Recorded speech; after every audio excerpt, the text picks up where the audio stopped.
Hello, everybody. I am Jake, aka Bomber, and I welcome you into another Jobber Radio Deathmatch Tournament prediction video. This time, we're going to be talking about the Asylum Deathmatch Tournament number 5 being hosted by AWR. We're talking Asylum Wrestling Revolution.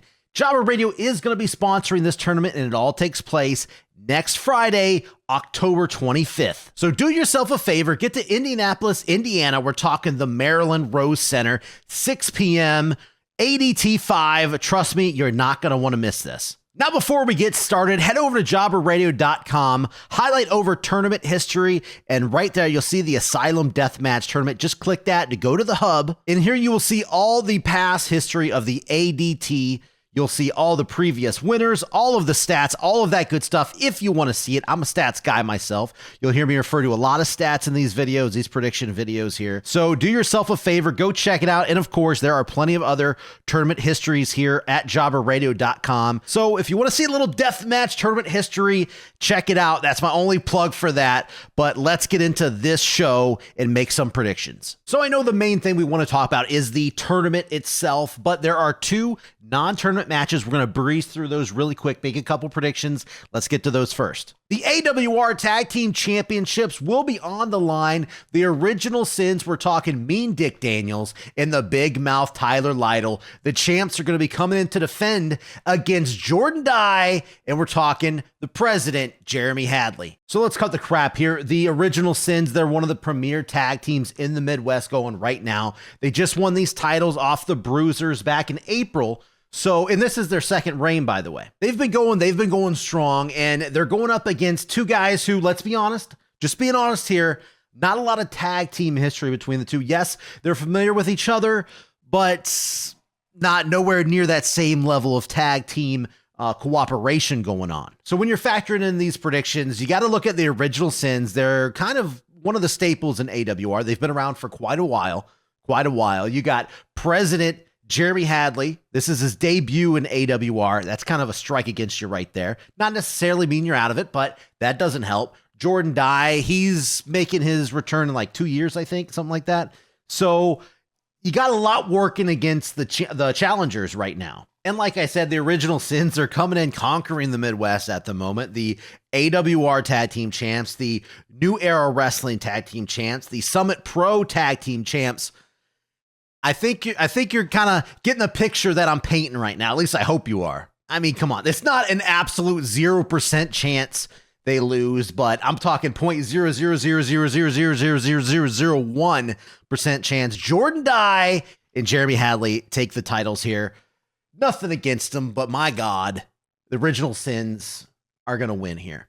Calling it now. We have another title match, non-tournament, that's going to be taking place. It is the AWR New Blood Championship. Dion Freeman is going to be putting that title up against anybody who steps up in this open challenge. It could be one person, two people, three. Who knows? It could be a gang of people showing up to challenge for that New Blood title. He won the title back at Rotten to the Core 3. He took it from Aaron Atlas. Who knows? Maybe Aaron Atlas is going to show up and wants a rematch. Anything could happen. We're going to see who comes to step up and try to get that title. Now, keep in mind the New Blood Championship, it's kind of just that. It's the introductory title that people, win and try to use it as a springboard or a stepping stone to move on to bigger and better things down the road. So who knows? We could see a brand new debut here to challenge Dion Freeman here for this title. And by the way, I don't think I mentioned this. This is a doghouse open challenge match. Look, I don't know exactly what that means, but I'm sure there's probably going to be a little bit of bloodshed here. And the fact that this title was just won at the last show, this is going to be the first defense right here out front for everybody to see. I'm just going to go by default. I'm just going to go with Dion Freeman to retain. Again, who knows what's going to happen? I have no absolute prediction on who is going to answer the challenge.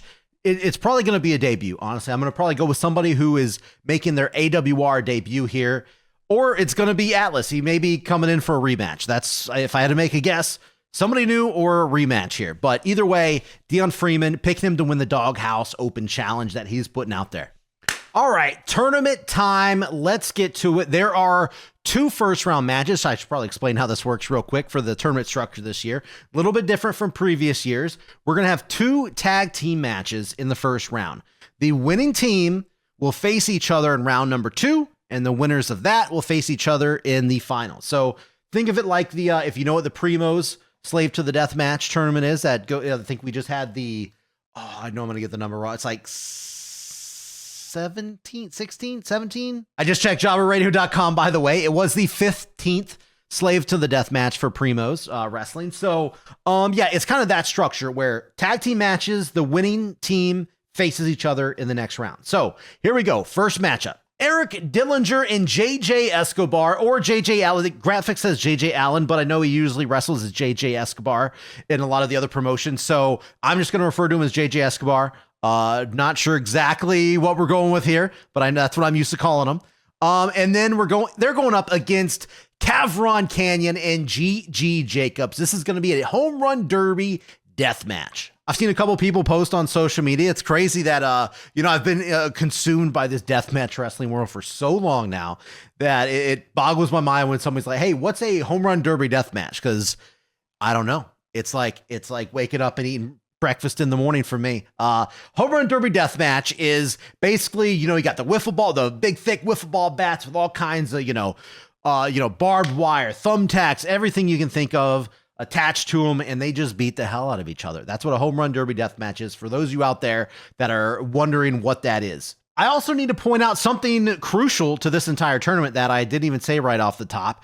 Eric Dillinger, the AWR heavyweight champion, is going to be defending his title in every single round of this tournament. We've seen that before in a lot of tournaments. We're going to see it right here. So if Eric Dillinger loses at any point, he is going to lose that title. So technically in this match, if him and JJ Escobar lose, I assume whoever gets the pinfall or submission is going to be the new champion. I want you to keep in mind that Eric Dillinger has been the champion since 2022. He's held the title for over 800 days to this point. So, I mean, if somebody's ever primed to lose a title, he's held it a long time. This could definitely be the night that it happens. And the ADT5 was pushed back a little bit. And originally, this was going to be Mickey Knuckles teaming with Eric Dillinger in the first round here. But ironically, with all the troubles that JJ Escobar and Mickey Knuckles have had lately in the deathmatch world, that JJ is going to be the one that replaces her in this match. I don't know. I just found that ironic. JJ is making his debut for AWR. He is a absolute rising star in the deathmatch scene. I'm excited to see, a little scared to see what he's going to do, but also very excited to see what he's going to do here. As for the opponents, though, we're talking GG Jacobs, another up-and-coming guy in the deathmatch scene. He made his debut at AWR not long ago. I believe it was at the Return of the Outlaws show where he was in the big fuckery Rumble match where Remington Rhor put his title on the line, the revolutionary title, that is, and he came up a little short. GG Jacobs came up a little short, but he was in that match, so he's at least a little familiar with AWR in the deathmatch world. He's been getting a lot of hype, though. He's been in Horror Slam lately, Flophouse. He's moving up them ranks as well. I'm just excited to see new blood in the deathmatch scene, so I am all for this. Let's see what GG's got to offer here. And I believe this is going to be his first deathmatch tournament of his career. I may be wrong on that. I try to do as much research as I can before these things. And speaking of first death matches, our deathmatch tournaments, I believe this is Kanyon's first tournament too. Kavron Kanyon, he's another Midwest brawler that I remember he was in that. He was King Kong going against Remington Rhor at the Indie Death Crew show. God, why my brain's not working in this video all of a sudden. Yes. He was dressed as King Kong, by the way, against Remington Rhor. That was a fun match. I'm not super familiar with Kanyon, by the way, so I've done a little bit of research. I've watched some of his stuff that he's been doing lately, so I'm excited to see what he can do here. Like I said, deathmatch tournaments is where you have the perfect opportunity to get your name out there. No matter how big or how small these tournaments are, people are going to see what you do. And this is a perfect time for these new guys to get their name out there. Needless to say, I am looking forward to this match here in the first round. I think it's pretty obvious, though, that I am going to be going with Eric Dillinger and JJ Allen. If you follow any videos or anything that I've been doing here on Jobber Radio, you already know I'm a big Eric Dillinger supporter. I can't say enough about the guy. Been following him for quite a while. I don't see him dropping the title here. It definitely could be happening soon, but not in this first round match. So with JJ and Eric Dillinger winning, that means round number 2, I'm just going to go straight into that real quick because we're here. They will be facing each other to see who will be going on to the finals. That's where it gets a little more tricky. It really gets a lot more tricky here. And when I make these predictions, I always get into the weeds on stuff you don't always, or you shouldn't always think about, the more of the insider behind, like, the more, I guess, the meta way to look at things. I guess the way, like, hey, Eric Dillinger, he's more in demand now. He's been brought into a lot of other companies. He's been the top guy and one of the main guys in AWR for a very long time. But like I said, more in demand. What does that mean? That means it might be time to drop the title. That's the kind of thing I think about when I'm predicting if somebody's going to lose a title or not. And Eric Dillinger in demand right now. Originally, when this was going to be Mickey Knuckles, I did assume they were going to win in the first round. And this was going to be the hardest match for me to predict. Mickey Knuckles, I could easily see her winning the AWR Heavyweight Championship. JJ Allen, though, like I said, it's his debut. He's coming in here. He's going to hopefully make a name for himself in AWR. But winning the World Heavyweight title here in the first show, a lot less likely to happen, let's be honest. With Mickey Knuckles, sure, I 100% can see it, and most likely would have seen that happening. I probably would have picked Mickey to win here. Or, because she would have went to the final. So, I probably would have picked Mickey Knuckles to win this match. So, when we factor JJ in, I still am super excited about this match. I'm very excited to see what these guys are going to do in the second round. But I'm going to have to lean towards the veteran, the guy that's been with AWR for a long time, their main guy. I'm going to go with Eric Dillinger here. At least for now, at least getting to that final round, holding on to that title. Anything could happen once we get to that point, but I'm predicting JJ, Eric Dillinger win in the first round. They face off in the second round. Eric Dillinger going to the finals. Let's get to the other side of the bracket now. This is when we get into the Asylum Deathmatch Tournament veterans. We're talking a tag team match between Remington Rhor and Hoodfoot going up against Chet, Rippley and Aidan Blackhart. All of these guys have experience inside the ADT already. Remington, Rhor, Hoodfoot, by the way, they've won the last 2 ADTs. So that's kind of a powerhouse of a tag team right off the bat. If I was Chet and I was Aidan Blackhart, I'd be a little pissed, if you ask me. I'd be a little mad that I just got stacked up against the previous 2 winners here in the first round. Look, history is super important to me, and we have 2 guys who have a lot of ADT history. Remington, Rhor, and Aidan Blackhart both have competed in 4 of the last 5, when you count this one, of course, of the last 5 ADTs. So they got a lot of that. They got a lot of knowledge on what to expect coming into this tournament. And then you look at Chet Rippley, who he's competed in the last 2 ADTs, and he's lost to Necro Butcher and Brad Cash. That's nothing to sneeze at right there. Those are some bigger names to be losing to. So we'll see what happens. He's got the experience too. Again, he hasn't got a win yet, but he's at least faced some competition in these tournaments before. Not to mention he's doing that again right here, right now with Rhor and Hoodfoot. But on paper, dear Lord, this has to be Remington, Rhor, and Hoodfoot, right? They are 8-1 when you combine their ADT records together. They're 8-1. And on paper, they kind of wipe the floor with Chet and Aidan, right? I mean, I don't know. I mean, all 4 of these guys, they're staples in AWR. They've been there since 2019 in Blackheart's case, 2020, all the way through. So all 4 of these guys, all regulars, all mainstays here for AWR. Really excited to see this. That's kind of, I love seeing newcomers come into, but I also love to see the history between guys that have just been there for a while. I like to see that too. I feel like I'd be missing out on saying that Aidan Blackhart did beat Remington Rhor for the Revolutionary title not too long ago. So, I mean, since then, Rhor's been on the upswing. But, I mean, it's definitely possible. I'm not saying it's not impossible for Blackhart and Rippley to win, but the odds are super stacked against them. So, having said that, I am going with the previous success here. I won't be shocked.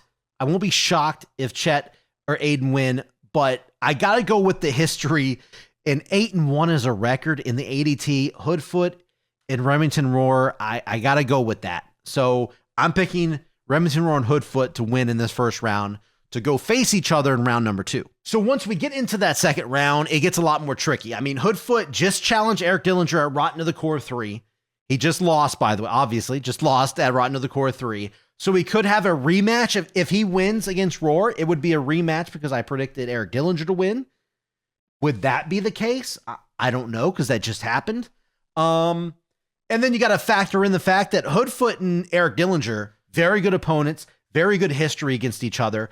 Almost every single match is an absolute banger. So if they would meet in the finals, you know it's going to be a good match already right there. But are we going to see it after seeing it not too long ago? That's the question. On the other side of that coin, Remington, Rhor, and Dillinger don't have that big history going against each other. The only time that I've ever seen them face each other was in RPW. It was for the Kamikaze title. Remington and Rhor won that match. So Rhor has a 1-0 over Dillinger. You know, I do like to bring in outside stuff into these. I don't know. It's just what I like to do, but doesn't necessarily mean that means anything. This is this promotion, and this every promotion's different. And I just like to look at everything as a whole, you know, on the outside looking in. So, to me, that kind of lines up more in Remington Rhore's favor as far as being a fan wanting to see these things. You've only seen it once, at least I've only seen it once. Rhor versus Dillinger could be intriguing to see it again. And speaking of the, you know, the bigger picture, the deathmatch wrestling world, hardly anybody, I know Hoodfoot is not, you know, still up on that top. You know, he was Wrestler of the Year last year in 2023 for Jobber Radio, that is. And he's not quite up there right now. The momentum has came down a little bit, but the dude has been challenging Mance Warner in GCW. He's been winning everywhere else he's gone. He doesn't have a lot of gold. He hasn't won any tournaments lately, so he's not hitting those big milestones, like those tangible achievements, but he's getting big wins and he's facing big people, getting big matches. So, and I've been a Hoodfoot fan since I've seen him. So I want to pick Hoodfoot here. I do. But Rhor is also on one of his hottest runs he's had in a long time, if maybe not ever. He's been winning himself everywhere he's gone. He is a champion in RPW right now. He was the Flophouse World Champion just recently. He's been winning a lot of those titles, kind of opposite of Hoodfoot, but he's actually been obtaining those tangible things. So, two guys, a lot of momentum.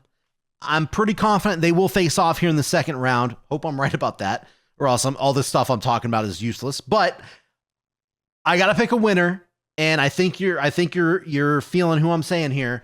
I'm gonna go with Remington Rhor to get the win, because either way, whoever wins this is gonna get a shot at winning their second ADT tournament.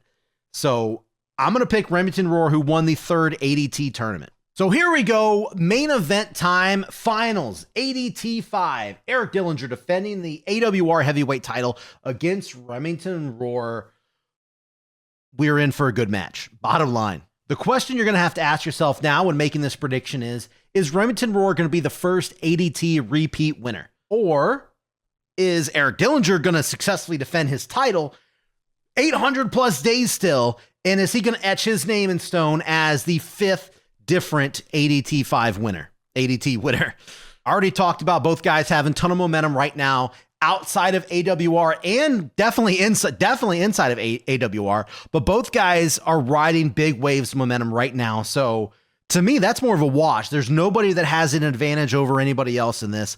Obviously, when you look at the physical, you know, aspect of this match, Remington Rhor is an absolute monster powerhouse.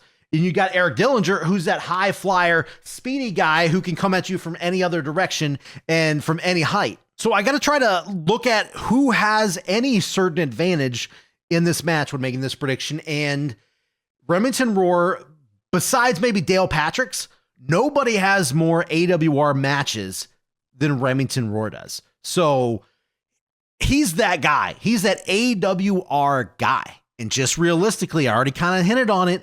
Eric Dillinger, he's been having less appearances for AWR, less appearances for like ICW Milwaukee. Again, nobody's big time or anything like that. He's just more in demand now. And he's just shown up a little less and less in these other companies because he's being more spread out. Meanwhile, Rhor, he's been at like every AWR show. So, I mean, that's definitely a pro for Rhor.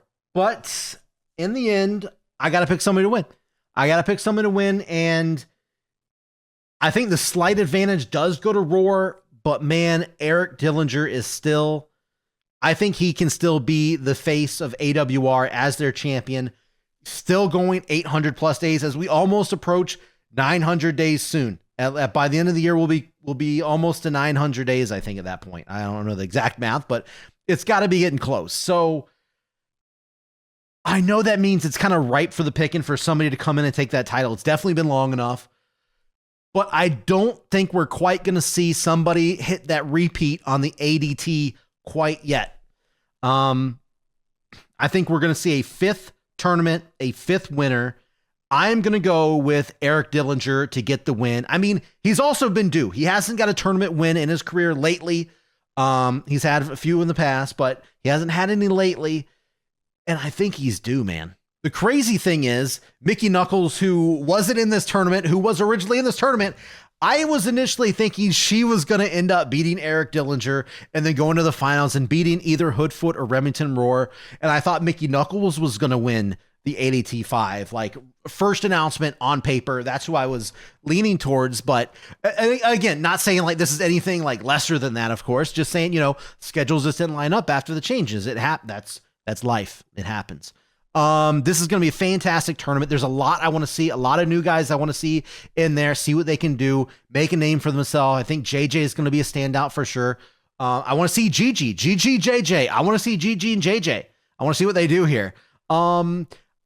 Overall, I don't think there's going to be a real bad match on this show. It's going to be, we've seen a lot of these guys already and we know what they're capable of. And when you put AWR in there, they always perform for the ADTs. So I think we're going to see a really good tournament here. And I'm predicting Eric Dillinger. And I don't want people to spoil. Oh, you put it on the thumbnail. Oh, you put it on the thumbnail of the video. Obviously, you're going with him. I put Eric Dillinger on there because he's the champion. The tournament kind of revolves around him. That's kind of why I put that there. Not necessarily because I was picking him to win. But I think I'm going to go with Eric Dillinger to win the Asylum Deathmatch Tournament number 5. Who do you think's going to win? Are you guys excited for the show? Are you going to be at this show? I hope you're going to be at this show. I hope you're going to be in Indianapolis, Indiana, October 25th, next Friday. So go check them out. Support AWR, support this show, support Jobber Radio, support independent wrestling, support every single wrestler I just announced on the show. Please buy the merch, subscribe, IWTV, subscribe to, you know what? That has nothing to do with other stuff, with, Fight TV, Triller, whatever the fuck it's called at this point. I don't know, but support independent wrestling, support deathmatch wrestling. Let's pay the people to do what we all love. Please, for the love of God, let's keep this train going. It's a lot of fun. Just strap in, have a fun ride. And guys, I hope you enjoy the tournament. I'm going to enjoy the tournament, and we'll see you on the next video. Have a good one.